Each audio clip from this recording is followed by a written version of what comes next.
زندگی بھر کے لیے پھر اٹھنے کے لائق نہیں رہے گا. اگر بچ بھی گیا تو زندگی بھر چلنے کے لائق نہیں رہے گا, اٹھنے کے لائق نہیں رہے گا بستر پر. ایسے 100 کوڑے اس کے اوپر مارے جائیں گے, اور 100 کوڑے مارنے کے بعد بھی اس کو گاؤں میں رہنے کی اجازت نہیں.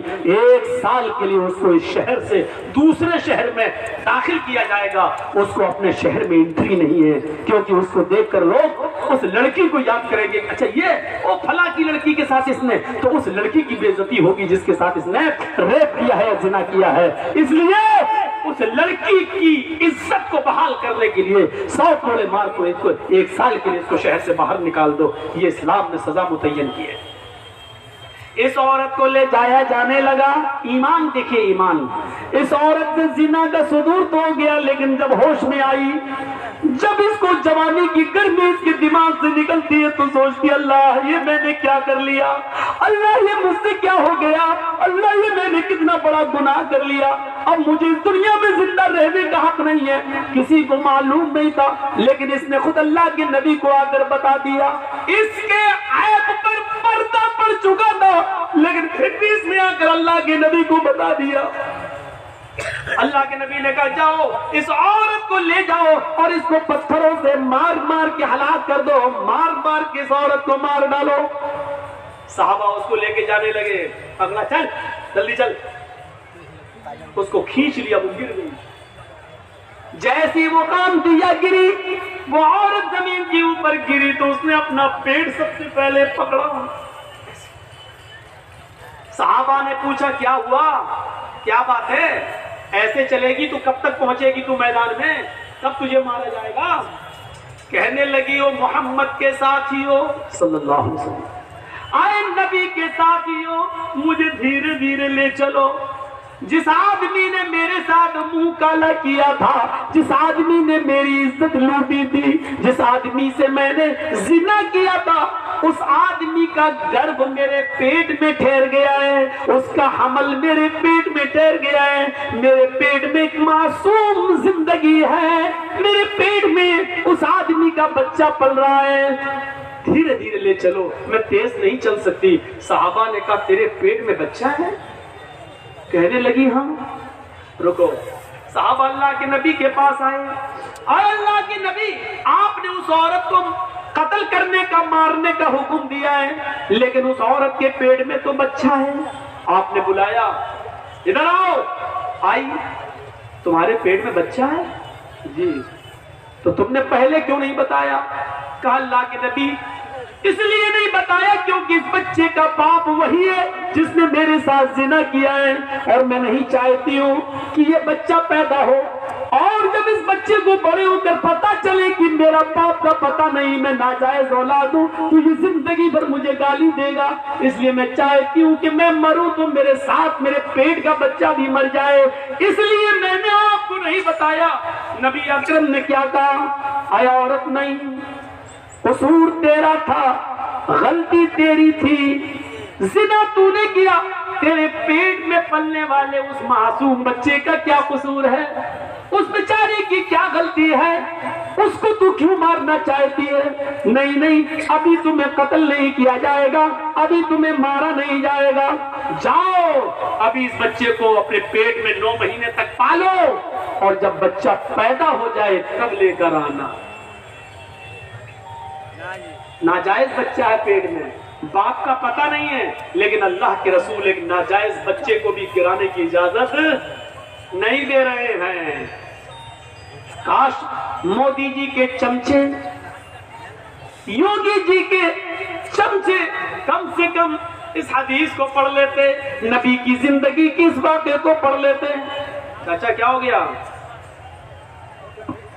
پیسہ لینے کے لیے تو دنیا پریشان ہے. কথা শিমুলের لیجیے بھائی, ছোট ছেলে হারিয়ে গেছিল, পাওয়া গেছে, স্টেজে রাখা আছে. কথা শিমুলের উনসাহাকের ছেলে, তাকে স্টেজে রাখা হয়েছে, ছেলের গার্জেন এসে নিয়ে যাবেন. سنیے سنیے سنیے تھوڑا سا, آپ ادھر دیکھیے, بڑا اچھا واقعہ ہے. اللہ کے نبی ایک معصوم کی زندگی کو کتنا پیار کی نظر سے دیکھ رہے ہیں, جبکہ معلوم ہے کہ بچے کا باپ ناجائز.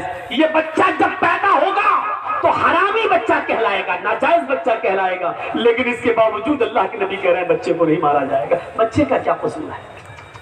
اس سے زیادہ انسانیت کسی دھرم میں ملے گی؟ اس سے زیادہ مانوتا کسی مذہب میں ملے گی؟ گئے جاؤ اس عورت کو کہا بچہ پیدا ہو جائے تب آنا. 9 مہینے تک اپنے پیٹ میں رکھتی ہے. جب بچہ پیدا ہوا 2-4 دن بستر پہ لیٹتی ہے, چلنے کے لائق ہوتی ہے تو بچے کو لے کر آتی ہے. 9 مہینے میں اللہ کے نبی بھول گئے کہ یہ عورت کون ہے. آئی, اے اللہ کے رسول لیجئے بچہ. آپ نے کہا تھا جب بچہ پیدا ہو جائے تب آنا. آپ نے کہا تم کون؟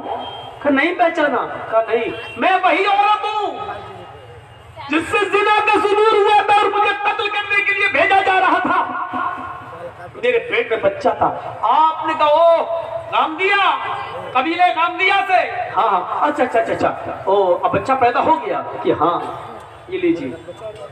اس عورت نے اپنا بچہ محمد رسول اللہ کے ہاتھوں میں دے دیا.